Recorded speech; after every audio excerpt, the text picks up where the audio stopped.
Hello, hello, friends. Elisa Meredith here, and you may hear some snoring in the background. It's not me, it's a cat. Hey, Jeff, nice to see you. Today, I thought we would do a little demo walkthrough of how to do a Pinterest traffic or consideration campaign using your own audiences. So if you're ready, let's hop on over there. Just share my screen here.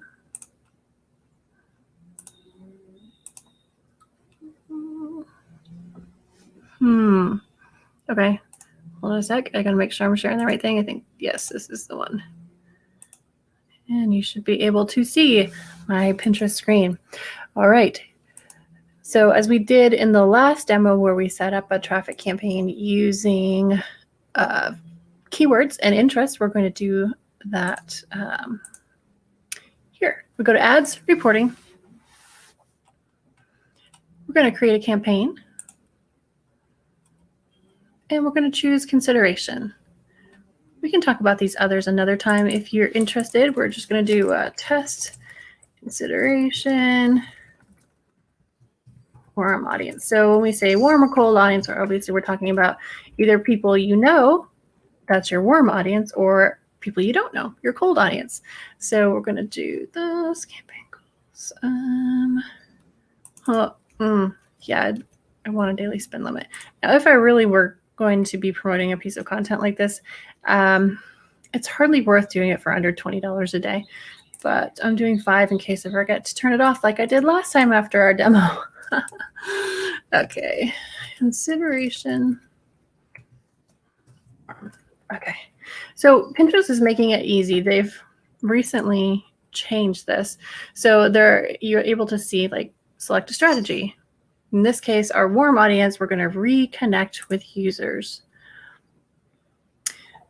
Hi, Jana and Jeff. How do I know? How do I know? Jeff wants to know, how do you know if you have a good audience to target? A lot of it's going to have to do with size. So they have to have at least 100 matches between your email list or your visitor list in order to pull a good list. And obviously you want more than that, hopefully. So that's where it can get a little bit tricky, but we will talk about that as we go through cat scratching. Okay, so I'm going to use an audience list. I want to show you how to set one up because it can be a little tricky. Create a new audience list. It's actually really simple, but I think people get intimidated. So I'm going to do a list of email contacts. So I'm going to do MailChimp 825. I exported this earlier so that we could do this. So we're going to navigate to this file. And it's all you really need is just a column of email addresses. So I think I need to save it on my computer first. I have it.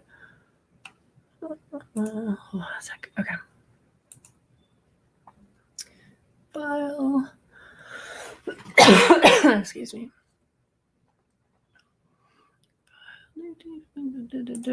Okay. There we go. File save. You just save it as a CSV. It'll probably be an Excel file or a numbers file when you get to it, but I'm going to export to CSV.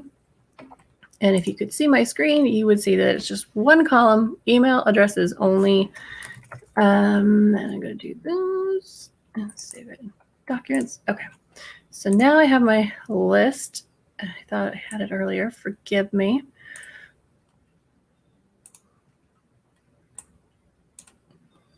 Get back to you over here. Okay. What campaign is better to take people to your website? So we're doing a consideration or a traffic campaign, and that is really where you're paying for clicks on your pin. We're going to choose a file now to add my email list as an audience that we can then retarget. So I just want to show you how to do it. We can't use this one now because it takes 24 hours or so, well, 24 to 48 hours for Pinterest to match it to your people. So what I'm going to do instead is I'm going to target my site visitors, right? So you can target site visitors, you can target a list of people, like your email list, or people who have engaged with your pins. So I'm going to add this list. Now what's cool about here is that you can include or exclude lists. So what you might want to do, so I'm targeting, that's sunny, people who've been to my site in kind of a long range. But if I wanted to exclude another list, I could do that too. So I could add an audience list and say, all right, I want all the people who've been to my site, but I want to exclude these people on this list. There are reasons you'd want to do that, right? So if you had a product launch, you could upload your list, but then exclude people who'd already signed up. That makes a lot of sense, right? So I'm excluding this email list. I'm including visitors to my site. And then let's just take a peek at this other option, which is engagement. So retargeting users who engage with pins from your own domain. So what that means is people who have been to engage with your own pin. So anything you save to somebody else's is not going to work. So engagement, could do people who've engaged with my pins. People who went to one post but not another. That one's too small, right? So you have to have at least 100 in there. People who engaged but did not click. So these are all audiences I've created ahead of time. And of course you can create them in this process, but again, they won't populate right away. It's okay if you want to start the campaign though with an audience that's not quite ready and then come back later. All right. So now we have our warm audiences.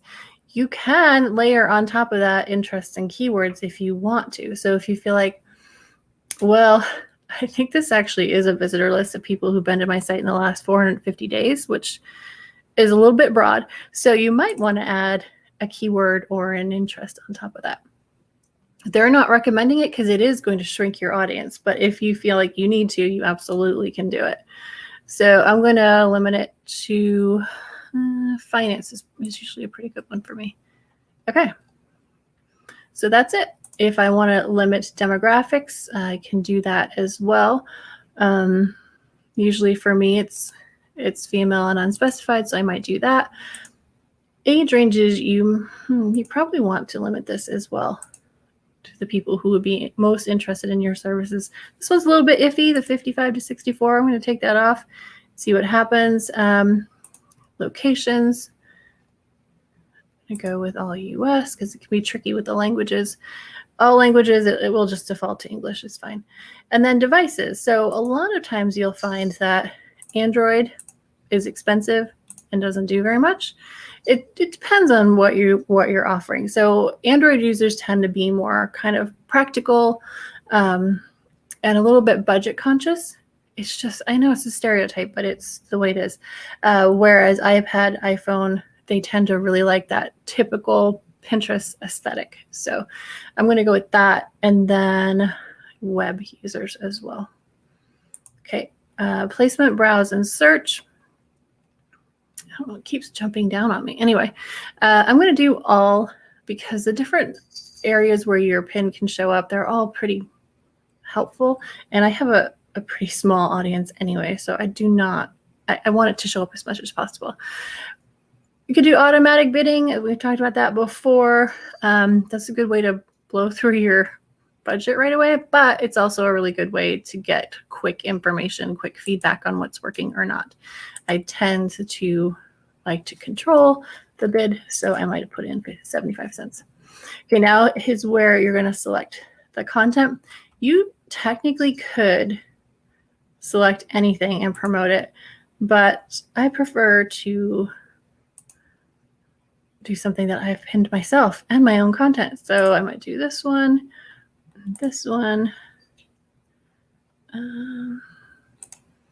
and that one. Okay, then I'm going to review my selected pins.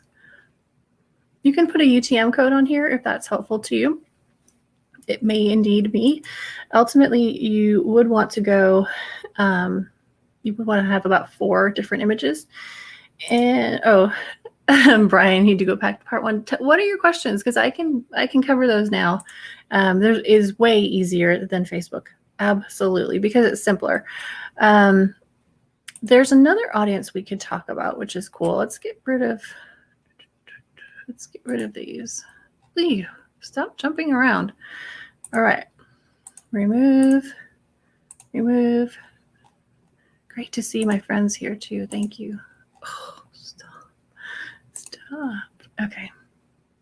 There's a cool thing that Pinterest has that nobody else has, and that is, oh my word, stop. Okay.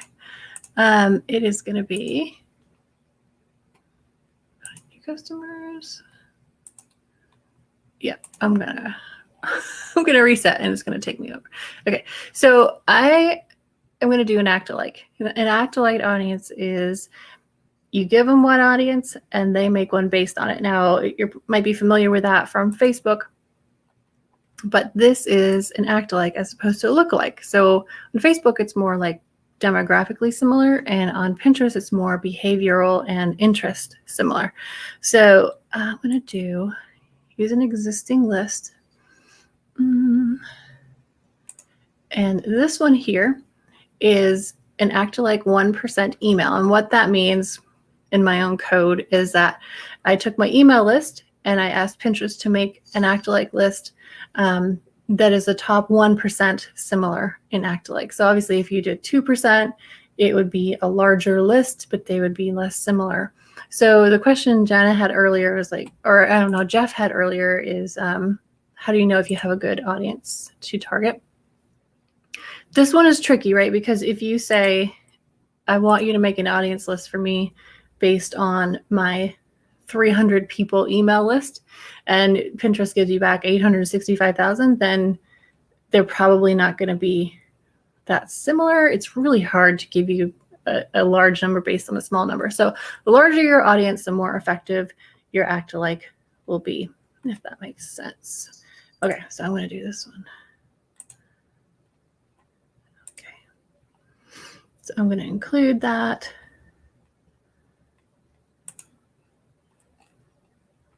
Okay, cool. We've already done engagement. This one's cool too because engagement test.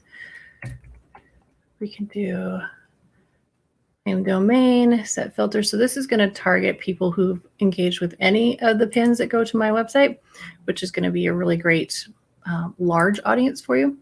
If I wanted to, I could limit it by the pin ID. So that number string in your URL. I could also say, all right, I only want to target people who have clicked on a pin or commented on a pin. It's a really great way to get very specific about who you want to target. You can do % of video viewed. Destination URL is a really good one. You just actually put in your URL right there. So I'm just going to do any clicks, add new filter, great. Okay, so Pinterest is going to make this for me. just automatically scrolling down for me. Not really sure why that's happening. Okay, yes, it is definitely much, much easier than Facebook. Now we are targeting some people we already know, people who already know us. And honestly, I have gotten much, much better results from ads where I'm targeting owned audiences, whether that is maybe visited a specific URL or an email list. Yeah, Brian. Hello, friend. Brian was going to ask about visit a specific URL. Yeah, absolutely. You can do that. And that makes for really targeted ads, which can be great if you have enough traffic for that to work, right? Because they still have to match that pixel to the email list that they have. It's tricky. So obviously you do want to set up your conversion pixels as soon as you get on Pinterest because it can be collecting that data for you. Otherwise, it can't go back. So do it now. Pinterest ads can be really effective But again, it's that for me anyway, my experience is that the warmer audiences do a lot better than the keyword targeting and interest targeting. Although, of course, you can use keywords and interest to kind of fill that top of the funnel so that you have warm audiences to target. And then you can target them on other platforms as well. Okay, well, I'm glad I have my little friend here. Let me know if there's something else you want to do, or if you have a particular objective or a product you would like to advertise, not really sure what to do with it. We can go through that together live here if you want to. Be happy to do that with you. You can message me on Instagram or Twitter at Elisa M. Meredith, and I would be happy to take any suggestions for what you would like to see on the show, other than the cat, because he's going to show up whether we want him or not. Okay, thank you again for. Is it easy to stop the ads? Jana, yes, it's very easy. Typically what I do is I pause them, because once you have a nice ad set up, you might want to start it again later. But it is extremely easy. I can show you how, in fact. Share screen. Here we go. Okay, make sure you see the right thing. Yes, okay. So I'm looking at reporting, and I don't have any ads actually running right now, but I can see some old ones. Yeah, I've got a bunch of completed ones. Let's do paused only. Okay, so it's really easy. I can turn it back on if I want to, turn it back off. Doesn't get any easier than that. So this is the test that I set up on the last live, and I think I ended up spending $12, which is fine. But what is cool about, we should do the analytics sometime, because these dashboards are very, very cool, and you can set up your own custom dashboard, which is really helpful if you are reporting on client results. So let me know if that would be interesting to you. And Brian has a question. Can you restart an ad that was a fixed lifetime budget? You certainly can, but you would need to adjust the lifetime budget. You can also duplicate campaigns really easily, which is probably your better option, because then you can restart all your tracking and your results as well. So you just hit this little duplicate, and it will let you move it to different campaigns. You can make copies of it, so you can have different variations, different kinds of targeting for maybe that same piece of content. Yeah, it is really easy. Okay, question or comment from Micah. I'm concerned about spending money on ads when I'm getting no reactions, no clicks, basically nothing. I'm pinning daily with no progress. So can we assume that you're pinning daily with no progress and it's organic, or are you running ads and nothing's happening? I'm going to assume, until you tell me otherwise, that you're pinning organically and nothing's happening. That's kind of why ads are here, right? So with ads, you're paying for that distribution. You're paying to get your content out there more. So that can actually be a good way to get things happening. Because if you're getting nothing, no reactions, no click, nothing, you don't even have information to improve, right? You need to know what's working, what's not. If nothing's working, that's not helpful. So organic, no ads yet. Okay, yeah. So I would... You know what? We need to do a pin review show. Jeff and I need to do one again. Would love to see your account. If you want to drop your link in there, might be able to give some quick feedback if if you're up for it. But the wonderful thing about ads is that it does get you that distribution, and then you can get that information that you need. Okay. So in other words, I would try it. Especially, yes, to pin review. Okay, yeah, I want to do that too. Especially if you're getting nothing at all. Yeah, you'll get something with ads, and it will show you what's working, what's not. If you're getting no reactions, no clicks, and you do a conversion or traffic campaign, you're not going to end up spending money because all you're paying for is clicks. So if you get no clicks, you're not paying. So I think you're safe to try that out, Micah. Account reviews? Oh, yeah. I would love to. Yeah, shoot me a DM at Elisa M. Meredith if anybody wants an account review. Hopefully some of our friends like Janet and Brian will show up, maybe even Jeff, to kind of pitch in and give some suggestions. But if that's the questions we have for now, I'm going to sign off. I have been missing you. I've been interviewing and applying for jobs. So I applied for 27 Thursday and Friday, and I have so far 6 interviews this week. So it's a lot of work. I'm not very good at them. So we'll see how that goes, but that's what I've been busy doing. Brian says that he's found even a $20 ad can boost a lot. Brian, let me know, have you found that after your ad ends, even you still get a lot more organic activity? Because I have. It definitely, has some downstream impact. Thank you, Jenna. Just be myself. That's the problem, Brian. I feel like these interviews are the most artificial conversations you could have. So it is very hard for me to just speak as myself. Yeah.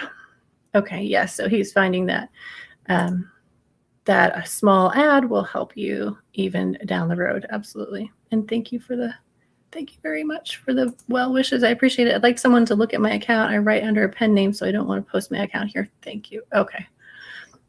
Well, if you want to share it within a DM, I can give you some quick pointers. But we should do another show where we look at accounts. That'd be fun. Okay. Thanks again, everybody, and I hope to see you again soon. Bye. Thanks, Micah.